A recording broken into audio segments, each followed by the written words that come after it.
I managed to catch a few small fish, but I refused to eat them. Instead, I mashed them up and tossed the remains back into the ocean. Gripping a sharpened wooden stick, I stood ready and waited for my actual prey. Oh shit! Yes!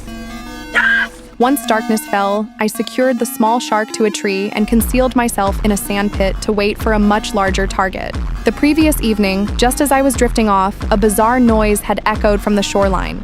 Moments later, I had spotted a humanoid figure standing out on the water. I was using the shark carcass as bait to draw the monster out and prove I wasn't hallucinating. However, exhaustion overtook me as the hours dragged on and I ended up falling asleep right there in the pit. When I woke up the following morning, the bait was completely gone. That missing shark confirmed the terrifying reality of the monster. I knew I had to get off this island immediately. Emptying my suitcase of all its clothes, I held on to nothing but a life vest. My goal was to construct a makeshift raft and paddle my way to freedom. Unfortunately, the moment I tested it in the waves, the structure sank under my weight.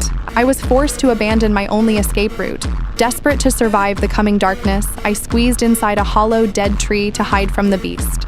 I believed I was secure until a deep growl reverberated right outside my shelter. I held my breath in absolute terror, refusing to make even the slightest noise. Eventually, the horrifying sounds drifted away into the distance. I had survived until daylight, but the sheer danger of this predator was now undeniable. Just then, I noticed a corpse drifting in the ocean currents. It was my companion who had perished earlier, though his entire lower half was missing. Determined to get a clear look at my tormentor, I hoisted his remains into a tree and returned to my hiding spot in the sand. As soon as night descended, the monster finally revealed itself. It ripped my friend's body down from the branches in a split second. Before I could even process the movement, the creature vanished into thin air. I clamped my hands over my mouth to ensure it wouldn't detect my presence. By daybreak, I decided I could no longer sit around waiting to be hunted.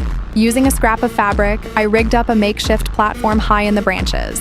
I assumed the elevated position would keep me out of reach, but I was completely mistaken.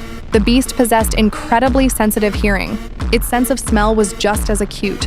It tracked me down in no time and launched a vicious assault. I sprinted for my life, but the monster was far too swift. It cut off my escape route in the blink of an eye. Seizing a desperate opening, I scrambled up a towering tree in sheer panic. When the next morning finally arrived, I began tending to my wounds.